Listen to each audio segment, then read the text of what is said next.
Bienvenidos a esta aportación dentro del encuentro CardioSen de avances en cardiología para médicos de familia. Vamos a hablar de diabetes, de enfermedad periodontal y de complicaciones cardiovasculares.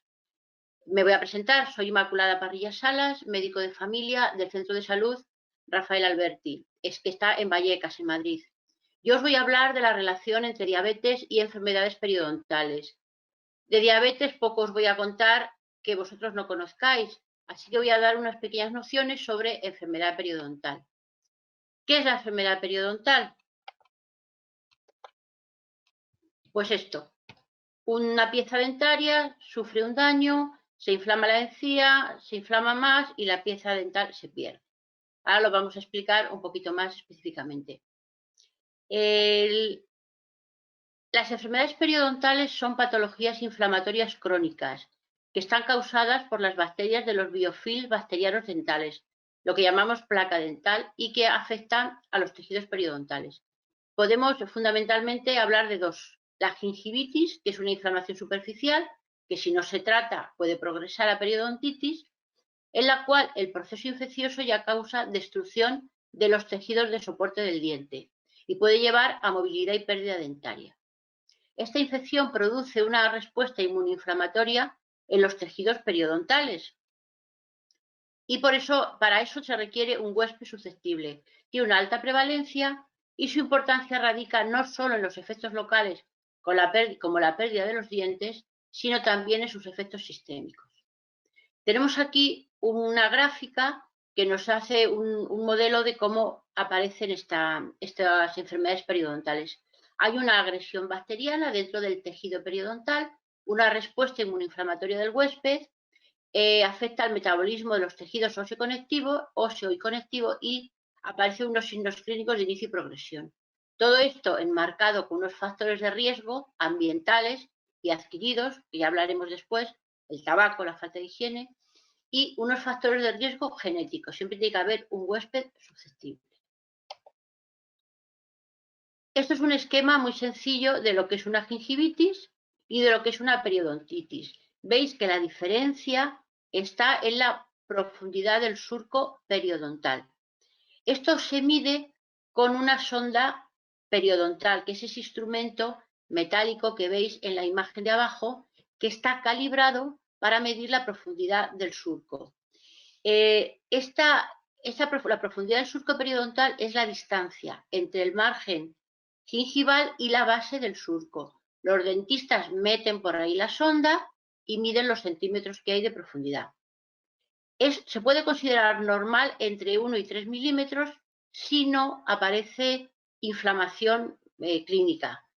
Y entre 2 y 6 milímetros ya se considera que hay una periodontitis. Y son signos de mal pronóstico si va progresando a lo largo del tiempo, hay una progresión de más de 2 milímetros de profundidad del surco y sobre todo si hay sangrado. Como la periodontitis, estamos diciendo todo el rato, y lo vamos a repetir más veces, que es una enfermedad inflamatoria crónica iniciada por una infección microbiana que desencadena una respuesta inmune innata al principio y adquirida más adelante, que puede provocar la destrucción del tejido conectivo y del hueso alveolar y por entonces la pérdida del diente. Este proceso inflamatorio, entre muchas otras cosas que luego veremos, conduce a una disfunción de las células beta pancreáticas y a su apoptosis, con lo cual favorece el desarrollo de la resistencia a la insulina, con un incremento del riesgo de desarrollar diabetes o afectar a su control y tratamiento.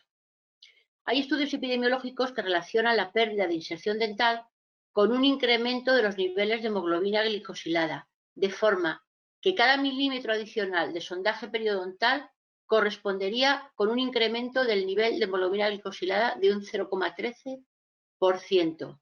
Y a esos sujetos que hemos dicho que tienen una periodontitis grave con un sondaje periodontal superior a 6 milímetros, tendrían 3,45 veces más riesgo de desarrollar diabetes que aquellos que no tienen enfermedad periodontal. Esto es un esquema muy sencillo que todos nos hacemos una idea cuáles son los síntomas de las enfermedades periodontales. Pues el mal aliento, la inflamación de las encías, que se ven rojas, que pueden sangrar, la acumulación de la placa, el sarro, los dientes móviles y luego las bolsas periodontales con infección bacteriana que los dentistas tienen que drenar a veces y que sanear. ¿Qué es la enfermedad cardiovascular aterosclerótica? Aparte de la principal causa de mortalidad en los países desarrollados, es una enfermedad inflamatoria, crónica y sistémica, con una etiología multifactorial, y uno de los múltiples factores que contribuyen a su desarrollo es la enfermedad periodontal, porque desencadena un estado de inflamación sistémica. Esto es un esquema también en la que vemos una encía con un diente, una infección en ese surco periodontal que produce múltiples consecuencias. Incluso a nivel digestivo hay una disbiosis, puede haber alteraciones de la flora intestinal, puede haber una promoción de la arteriosclerosis, como hemos dicho antes, que afecta a las arterias coronarias del corazón. Puede haber una bacteriemia sistémica que afecte incluso a embarazadas y que afecte también al hígado y al páncreas, como hemos dicho antes, a las células beta-pancreáticas, y produciendo un aumento del fibrinógeno, de la proteína C reactiva y de la proteína amiloide sérica, que son todos marcadores de inflamación. ¿Qué es esta bacteria, la Porphyromonas gingivalis? Pues es una bacteria gram negativa que vive en el surco gingival, pero que solo vive si hay un tejido periodontal enfermo. En tejido periodontal sano es muy raro que aparezca. Tiene unas peculiaridades estructurales como unas fimbrias que facilitan que se adhiera a los tejidos y luego secreta unas proteasas y unas hialuronidasas que hidrolizan, que destruyen componentes del tejido periodontal. Y entonces tienen otros componentes estructurales como los lipopolisacáridos que también se han asociado a enfermedades sistémicas. Como he dicho, rara vez se asocia, rara vez la podemos encontrar en un periodonto que esté sano. ¿De qué forma una enfermedad oral como la periodontitis puede incrementar el riesgo de enfermedad cardiovascular aterosclerótica? Pues se han propuesto varios mecanismos. Un efecto bacteriano directo sobre las plaquetas, aumentando la agregación plaquetaria y contribuyendo de esa manera a la formación de trombosis en las placas de ateroma. Una respuesta autoinmune entre las bacterias periodontopatógenas y las células vasculares, que presenta una reacción inmune a algunas de las bacterias presentes en la periodontitis.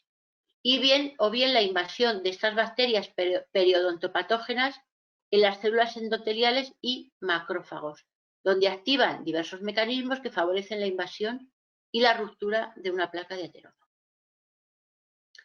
También hay efectos de tipo endocrino en los mediadores proinflamatorios. Algunos de estos mediadores pues, están involucrados en reacciones que favorecen el desarrollo de aterosclerosis. Lo estamos repitiendo todo el rato. La relación entre periodontitis y enfermedad cardiovascular aterosclerótica está ampliamente aceptada. La Sociedad Europea de Cardiología afirma que la periodontitis se asocia con una disfunción endotelial, con aterosclerosis y con un aumento del riesgo de infarto de miocardio y de accidente cerebrovascular. Puede considerarse un indicador de riesgo de mala salud cardiovascular y se debería tratar al tiempo que se tratan los factores de riesgo cardiovascular subyacentes, igual que tratamos la hipertensión, el colesterol, la obesidad, la diabetes. Buscando en la literatura sobre información sobre este tema, nos encontramos con cientos y cientos de artículos en múltiples publicaciones en múltiples países que nos hablan, por ejemplo, de la relación entre periodontitis e infarto agudo de miocardio, que la relación entre periodontitis e hipertensión arterial, la relación con enfermedades sistémicas inflamatorias, con el estrés oxidativo, que afecta a la integridad del epitelio. Hay muchísimas. Yo he puesto aquí 3 ejemplos, pero hay muchos, cientos. Se hizo una revisión de artículos para analizar los efectos del tratamiento periodontal sobre los parámetros de riesgo cardiovascular en pacientes con enfermedad cardiovascular aterosclerótica. Y se vio que el tratamiento redujo los niveles no solo de proteína C reactiva, sino de factor de necrosis tumoral alfa, de interleucina 6 y de los leucocitos. También mejora los niveles de fibrinógeno, y sobre los lípidos disminuyen los de baja densidad. No estamos hablando del tratamiento de la periodontitis porque corresponde a los dentistas, pero bueno, es muy sencillo decir 3 frases.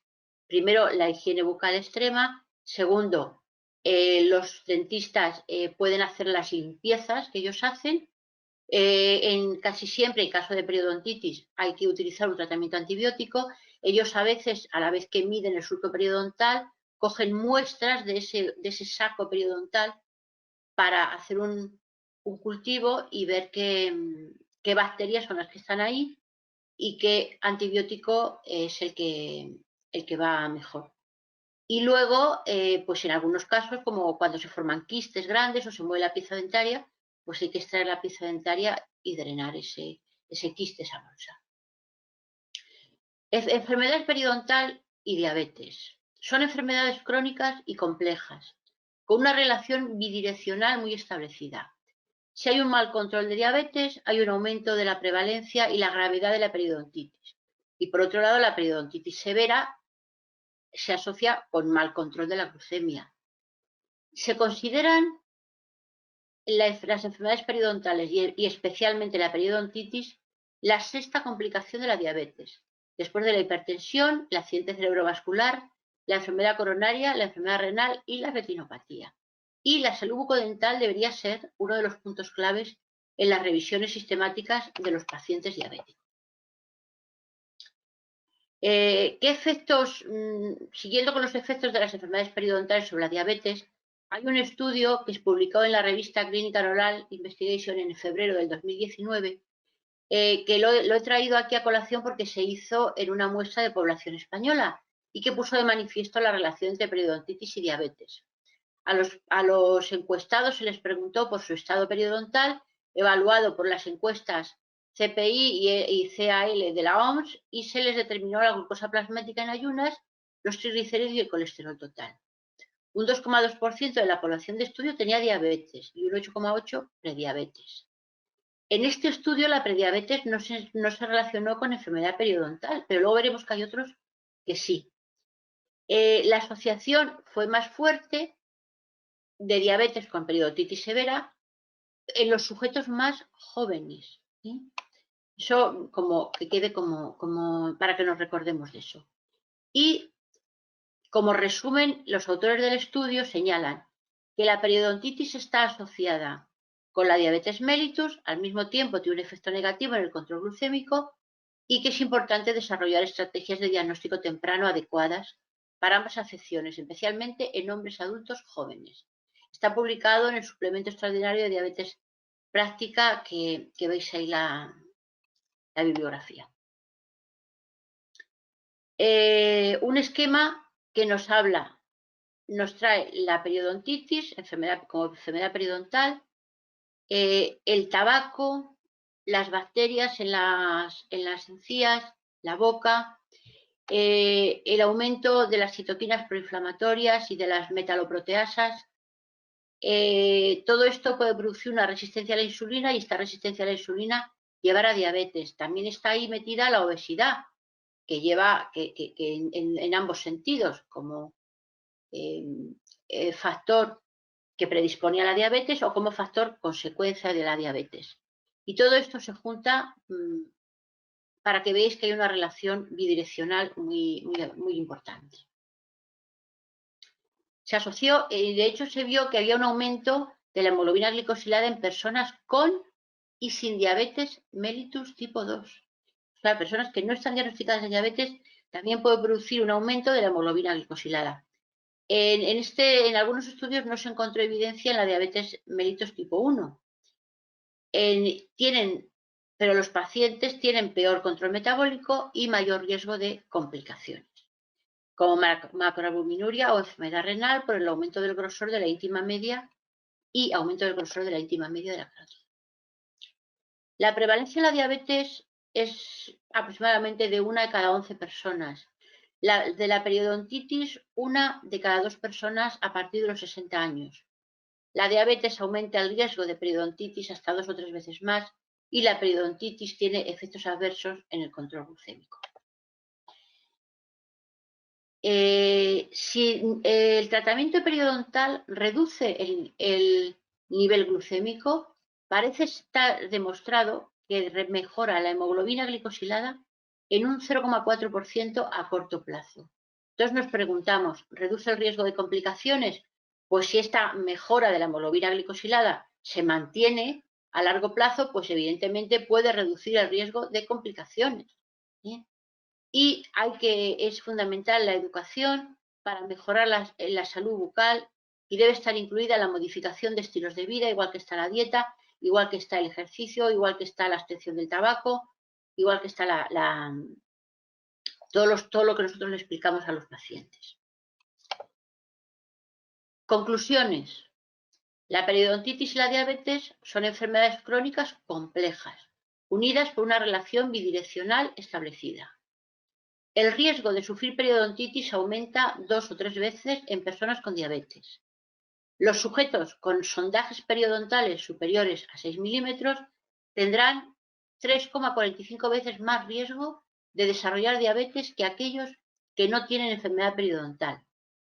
En diabetes mellitus tipo 2, la periodontitis se asocia con niveles más altos de hemoglobina glicosilada y el tratamiento de la periodontitis en personas con diabetes mejora el control glucémico, disminuye la hemoglobina glicosilada 0,3 o 0,4% a corto plazo, o sea, en 3 meses después del tratamiento. Y por último, una diapositiva muy básica en la que vemos la relación de unas cosas con otras. Y gracias por vuestra atención.